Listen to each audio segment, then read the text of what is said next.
परभणीतल्या doctor Babasaheb आंबेडकरांच्या पूर्णाकृती पुतळा परिसरात असलेल्या भारतीय संविधानाच्या प्रतिकृतीच्या प्रकरणामध्ये दंगल उसळली। यामध्ये शहीद सोमनाथ सूर्यवंशी यांचा मृत्यू झाला आणि ज्येष्ठ नेते विजय वाकोडे यांचा देखील मृत्यू झाला आहे। या सर्व घटनांची पाहणी करण्यासाठी माजी सामाजिक न्याय मंत्री राजकुमार बडोले हे परभणी येथे आले। त्यांनी डॉक्टर बाबासाहेब आंबेडकर यांच्या पुतळा परिसरात भेट दिली व संविधानाच्या विटंबनाची माहिती घेतली।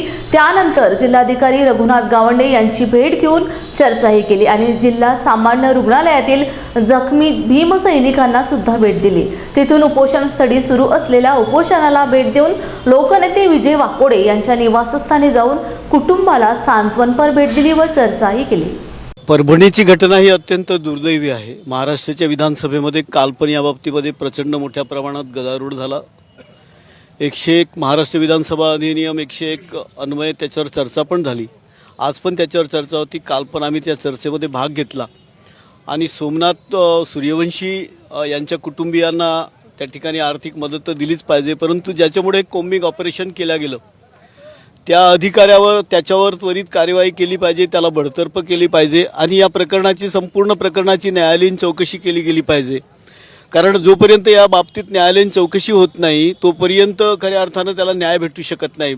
त्याच्यामुळे या बाबतीमध्ये न्यायालयीन चौकशी केली गेली पाहिजे आणि 302चा गुन्हा पण त्याच्यावर दाखल केला गेला पाहिजे, अशा पद्धतीची काल चर्चा झालेली आहे। परंतु या ठिकाणी येऊन ज्या पद्धतीनं हा प्रकरण पाहिला तर हे लक्षात येते की या ठिकाणी जी पोलीस यंत्रणा आहे त्या पोलीस यंत्रणेच्या चुकीमुळे या सगळे प्रकार या ठिकाणी झालेले आहे। सोमनाथ सूर्यवंशी याचा जो दुर्दैवी मृत्यू झालेला आहे याला कारणच पोलीस जबाबदार आहे असं या ठिकाणी पाहिल्यानंतर वाटते।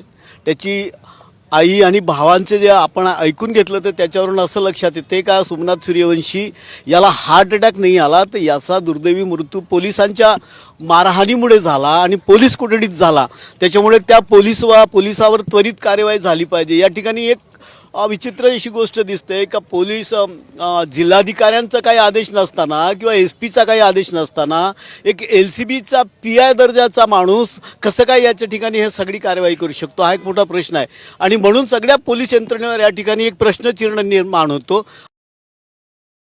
महोदय या ठिकाणी त्वरित कार्यवाही करतील आणि या ठिकाणी सगळ्या लोकांची जी मागणी आहे तर त्या सोमनाथ सूर्यवंशी यांच्या कुटुंबियांना 50 लाख रुपयेपर्यंत दिले गेले पाहिजे।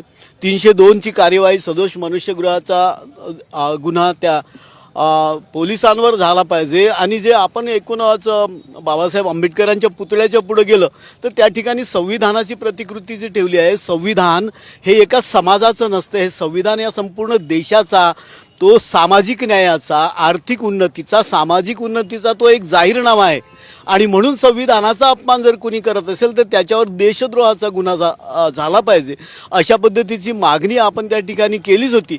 माननीय मुख्यमंत्री महोदयांना पण आम्ही परत भेटणार आहोत उद्या आणि या ठिकाणी दोन्ही उपमुख्यमंत्र्यांना भेटून पण ह्या सगळ्या प्रकरणाची न्यायालयीन चौकशी झाली पाहिजे आणि या प्रकरणामध्ये जो आमचा सोमनाथ सूर्यवंशी हा तरुण जो LLBला शिकत होता त्याचा मृत्यू झाला तर त्याच्या कुटुंबियांना आर्थिक मदत भेटलीच पाहिजे। परंतु जे आमचे वाकोडे आहेत ज्यांनी अख्खं आयुष्य या बाबासाहेबांच्या विचारासाठी ज्यांनी घालवलं आहे त्यांचा पण या ठिकाणी मृत्यू झाला आहे। त्यांच्या कुटुंबियांना पण आर्थिक मदत दिली गेली पाहिजे अशी मागणी आम्ही या ठिकाणी करत आहोत आणि माननीय मुख्यमंत्री महोदयांना उद्या भेटून आपण ही मागणी त्यांच्यापुढे पण करणार आहोत। विधिमंडळात आजही मुख्यमंत्र्यांनी याविषयी उत्तर दिलेलं नाही।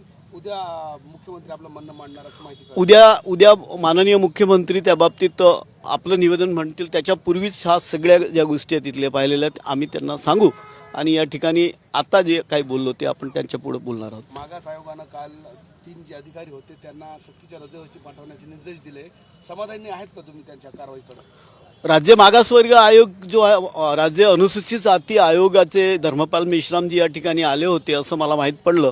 मला सकाळी ते भेटले आणि त्यांनी जे सक्तीच्या रजेवर पण नुसत्या सक्तीच्या रजेवर हा प्रकरण जाऊन हे होणार नाही शेवटी का ज्यांचा या ठिकाणी ज्यांच्यामुळे हे सगळं प्रकरण घडलं त्यांच्यावर या ठिकाणी कार्यवाही होणं अपेक्षित आहे। विशेषत्वानं न्यायालयीन कार्यवाही झाली पाहिजे आणि खऱ्या अर्थानं जे कोणी गुन्हेगार असतील त्यांच्यावर कार्यवाही होणं अपेक्षित आहे।